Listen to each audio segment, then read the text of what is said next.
Okay, welcome everyone to the first international workshop of Nakba narratives as language resources.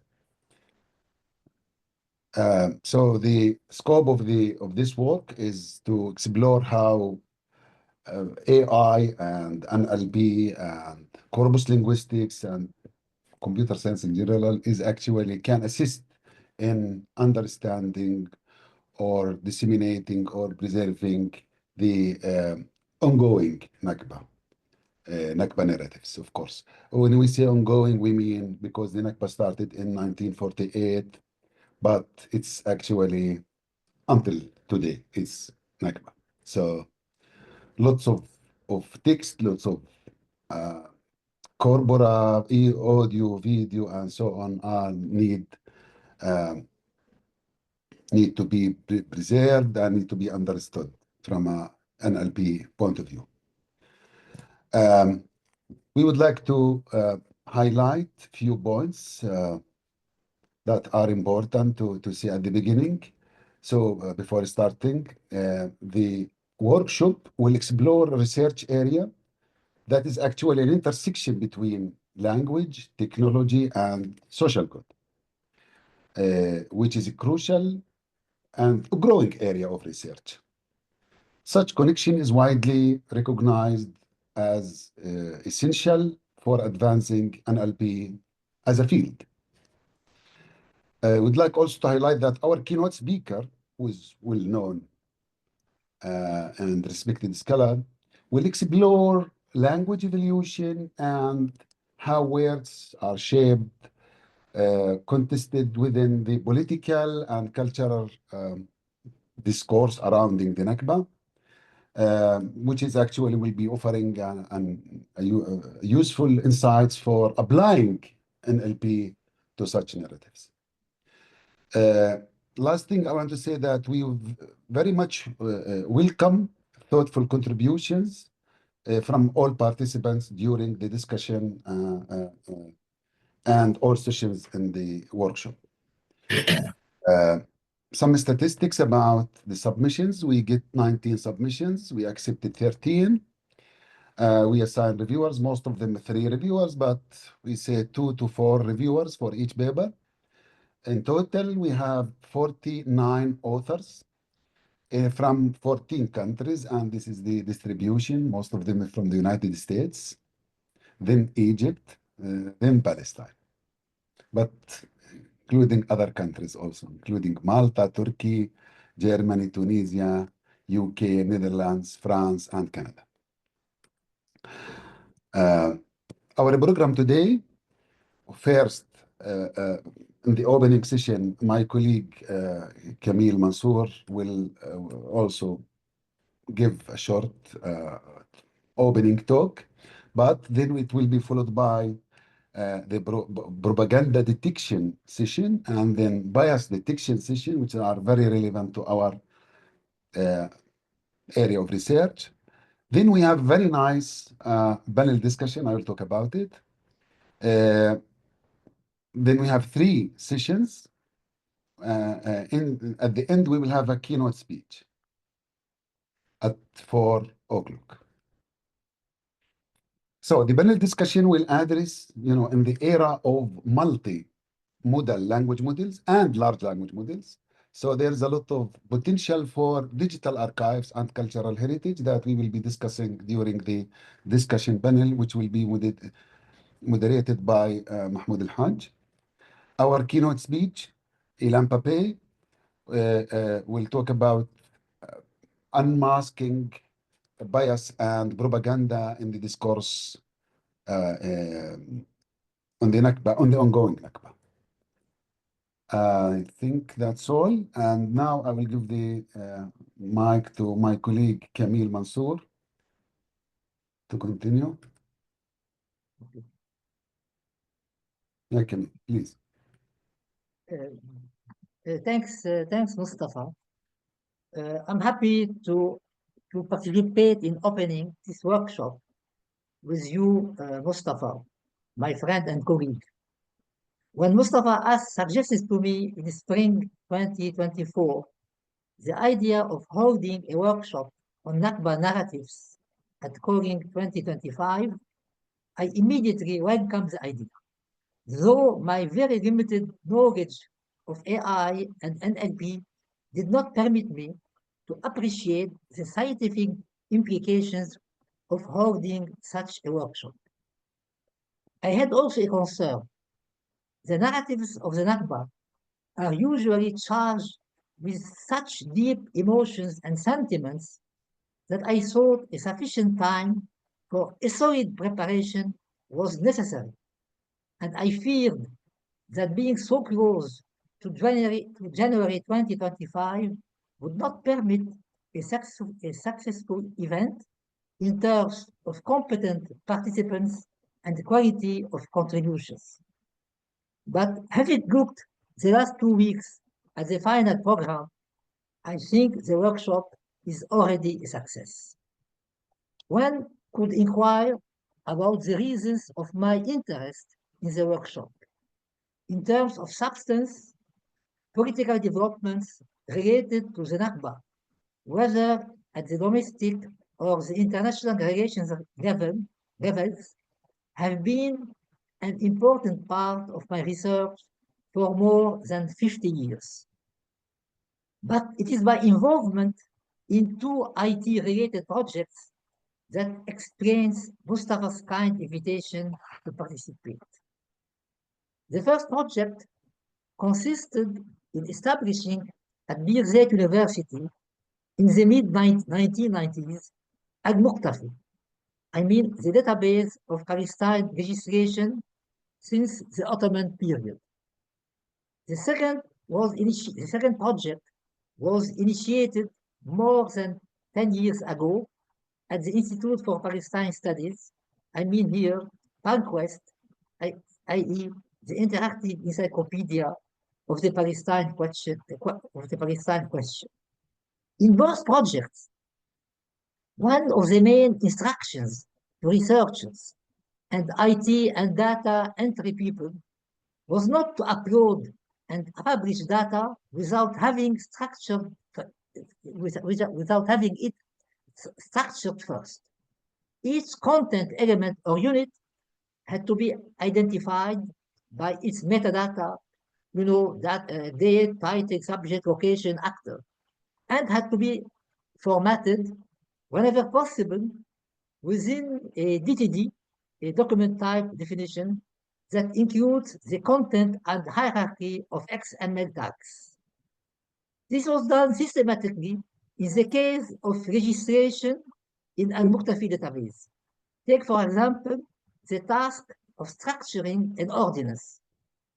First, to identify the preamble, then the arborescent organization of the ordinance, for instance, chapters, sections, and articles. Then to mark up each level, then go down to the level of the article, tag the number of the article, then tag its title, insert an editor's title if the ordinance doesn't allocate a title for each article, and so on until reaching the final article that may indicate which previous ordinance is abrogated. Another example taken from the Encyclopedia of the Palestine Question. Any name of a person, or an organization, or a place, or an event is identified as an entity. Its spelling in both Arabic and English is standardized. Research assistants are asked to tag each entity. So far, they perform this task manually. To give an idea about these entities, well, out of more than 4,000 in the encyclopedia today, you have more than 1,000 names of places, 1,500 names of people, 800 organizations, 500 named events. I wanted to share with you this experience connected with these two projects in order to give you an idea about the huge structuring efforts undertaken before the era of AI and NLP. Does this mean that the advent of AI will permit to dispense with the structuring efforts? Personally, I don't think so. insofar as databases are concerned, such as the two projects I just talked about. However, I do think that AI may assist in automating the structuring and tagging processes, in suggesting glossaries of terms and summaries of documents, in identifying the relationships between two or more content units, for instance, between an event and the corresponding historical document. But in fact, you are better qualified than myself to give a judgment on all of these, on this. Let me now turn to the subject of this workshop. I mean the Nakba narratives. Yesterday, I asked Chat GPT this simple question. Could you tell me what is the Nakba?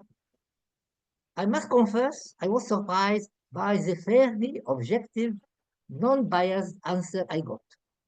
The answer consisted in 339 words, organized through 6 points, preceded by a very short introduction and followed by a very short conclusion.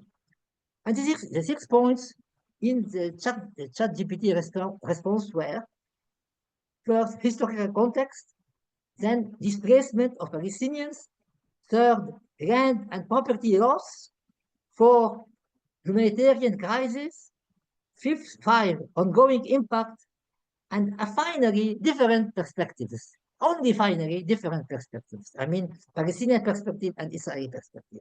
Naturally, I will not attribute any legitimizing role to this AI tool, but I will say that the Nakba narratives, as processed so far by the brute force of AI, give already scientific legitimacy to the kind of research you are undertaking. I think this is an important stepping stone towards providing not only scientific legitimacy, but also providing political legitimacy and encouragement to those who want to create new narratives on the Nakba and the ongoing Nakba, and to rediscover and publish old narratives that are buried in unexpected archives in unknown private papers and journals. This leads me to raise two questions to your attention. If NLP can detect biases, propaganda, inconsistencies concerning the history of the Nakba, is NLP capable of suggesting a detailed, objective narrative of the different aspects of the Nakba? I have no answer on this question. My second question: can NLP help identify Palestinian pre- and post-48 archival materials that have been collected by Israeli institutions, such as Israel State Archives, in order to assemble these archival materials, to assemble them in a virtual corpus? The success of such endeavor would contribute to Palestinians' reappropriation of their own history. To conclude, I would say that the usefulness of AI and NLP, insofar as the Nakba narratives are concerned, should be considered from three perspectives. I mean, from a non-IT person. First, three perspectives. First, aiding in creating and structuring data. Second, aiding in finding and identifying data. And third, what you essentially are doing, processing data. Well, finally, my best wishes for this workshop and my hope that Nakba-NLP 2026 will be held as an in-person meeting and not as a virtual one. Thank you. Thank you very much, Camille. Actually, I want to mention that Professor Camille Mansour, who's professor at the Sorbonne and also active in many institutions in Palestine, have done a lot of work to digitize, to digitize content, to collect content, to structure he know what's structured data, what's XML. Even he's not an IT person, so done a great job. Thank you, Camille. Thank you, Mustafa, and my best wishes for today for you. And Thank you. unfortunately, I will not, I will be can't attend because I have to go to travel for family reasons from Paris to London this Mhm. morning. Sorry for Thank you. this. Thank you. Now I will move to the program. We are on time. We have 2 minutes actually. So, Nizar, you want to say something, but you are muted. Uh, yes, self-muting. So actually, it's more a question to Camille. Thank you, Camille, for your introduction and bringing your perspective from your many, many, many years of experience. And it's always great to hear about these efforts that are going on in the community that some of us in the computational spaces, digital humanities, are not as aware of. At least for me, I was not as aware of it, and I'm very impressed by the resources that you have. How much of these resources can be made available to researchers so that we can actually make use of them, and under what kind of licenses would you be able to provide these so that it can be mutually beneficial? I mean, I think many young people, particularly some on this call, would love to be able to answer your 3 objectives that you brought up. You're guiding us in that sense, but can you actually make these resources available? Should people just contact you directly? How do you suggest we proceed to start? Well, I really don't know. I mean, Okay, that's a good start. concern the first project, the Al-Muqtafi project, that means the system of legislation and jurisprudence at Birzeit University. Now I am no longer in charge, so people at the Institute of Law at Birzeit University should be asked Okay. about it. But they Okay. can access after registering, having getting an ID, so to enter and look at all the information, laws, judgments by the courts, etc., from the Ottomans until now, it will be available in this form. I see. Also, the encyclopedia is available in this form. I Now, see. is it for a technical point of view to process it? I don't know. I have to ask. Really, I Yeah. can't. I have no answer on this. I am not a technical person. Yeah. I don't Yeah. know. But Excellent. we But we wait. will I will we will follow. But definitely I will reach out. follow this, but okay, but I will follow this matter and ask about it and request Excellent. about it. What kind, apart from, from it's one person, any person can enter in the Instagram quest and get all what is already published. Okay, Yeah. Yeah. but and by the way, I think I'll maybe say what's on many of the technical people's mind. There is no reason for us to go and reinvent the wheel and start scraping your website as if we're stealing, quote unquote, I understand. information. Okay. It would make more sense to kind of يعني ندخل من الباب بالدار, basically to enter directly from the door and just kind of. So anyway, I appreciate your support of the mission, and when we reach to other people, that you will actually be a voice of reason with them for us. So thank you very much, Camille. Okay. Actually, this is, You're welcome. I hope the workshop will mainly contribute to create the culture of data sharing within the Palestinian community.